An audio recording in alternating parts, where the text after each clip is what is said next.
Good morning everybody, how are you going? Hope you're having a wonderful weekend. Dr. David Johnson here at the Functional Movement Training Centre, soon to be rebranded as Spine Connect. Saturday morning, just come back from my ward round. I've seen my two post-operative patients, both had spinal stabilisation and decompression surgery for their spinal instability and neural compression. And I thought the topic of today's little video might be how do you decide whether you need to consider spinal surgery as part of the treatment interventions that are available to you. Now, clearly no one wants to participate, or no one wants to have spinal surgery, but at the same time people don't want to live a very disabled, poor quality of life with their pain and disability related to their spinal condition. So it's a constant trade-off of risks and benefits, and that's my job as a spinal surgeon, is to advise people about those risks and benefits. And remember, I spend most of my day telling people that they do not need to have spine surgery, but they need to start doing something to resolve the root cause, the seed of their back pain symptoms, which in 99% of cases is a biomechanical problem that's driving biomechanical stress, which then drives biological inflammation. Biological inflammation causes structural compromise, structural breakdown. And if you continue to have structural breakdown, then you will ultimately need a structural intervention. The most powerful structural intervention that we have is surgery in the form of decompression or stabilisation with nuts and bolts and bone grafting or disc replacements, those types of structural interventions. If you eliminate the biomechanical stress in a timely manner, when you first start getting those little niggles of pain, then you completely break the cycle that is going to ultimately cause you to have spine-related pain, disability, and possibly surgery if you leave it long enough. And so that comes back down to, well, what do I do for myself to make sure that I don't run into the same problems as my patients? And that is move functionally well, walk the talk, apply the principles that I teach my patients through functional movement therapy and NeuroHab, which is my clinical program that restores or rehabilitates motor patterns, hence the name NeuroHab, not MuscleHab. We're not really interested in making people stronger, we're interested in making people more skillful, and that's one of the characteristics of a functional intervention. If you receive a rehabilitation and you have not become more skillful, then you have not received functional movement therapy, no matter what you're told. It's just nonsense. You must become more skillful.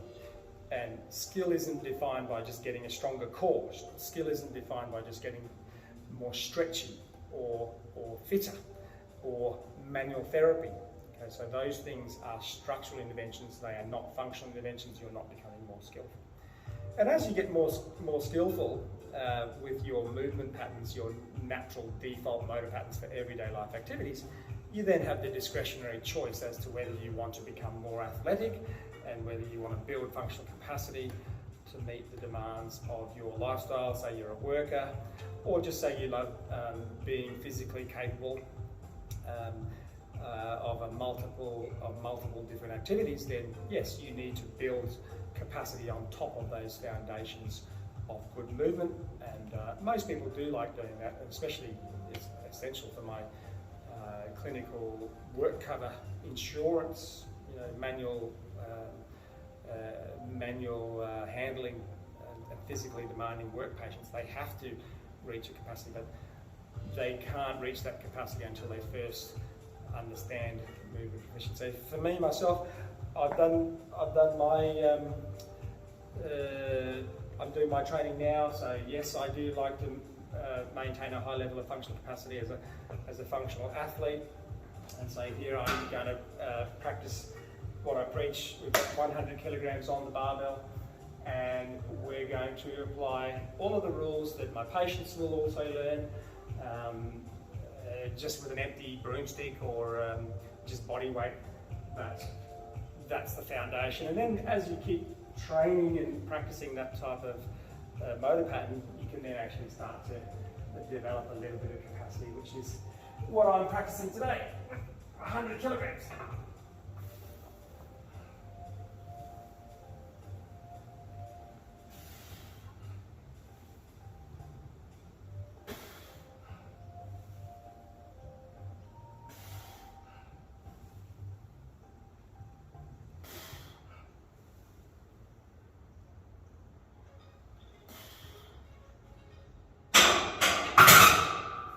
Okay, so if you notice, we maintain all those rules that you will learn in NeuroHab. Posterior powered chain, posterior kinetic chain powered movement, hip centric rotation, unloaded knee positions, neutral spine awareness, okay? Straight back, it's inclined, no problems with the inclined position. In fact, moving into the inclined position is part of driving health into the spine. A lot of people with back pain are scared to move into the inclined position, and that's dysfunctional movement. We need to incline, but we need to maintain that nice neutral spine position when we do it. And those motor patterns that I just expressed, moving 100 kilograms, are the same motor patterns that a post-op patient will need to learn, a patient with back pain needs to learn, whether they're young, old, elderly, overweight, underweight, it doesn't make any difference. Those are associations for pain. They are not causation for pain. The seed of the problem, the root cause of back pain, for the massive majority of cases, 99% I would estimate, of back pain out there is because of a failure to express proficient movement in daily life activities, trivial daily life activities. And therefore unresolved disease of movement dysfunction. Movement dysfunction is the disease, it needs to be cured. We need to stop talking about other nonsense in the back pain therapeutic industry. Anyone who doesn't understand movement dysfunction should just step aside and let the movement therapist start doing their thing and resolving this epidemic of back pain, which is the second leading cause of disability in this country and globally.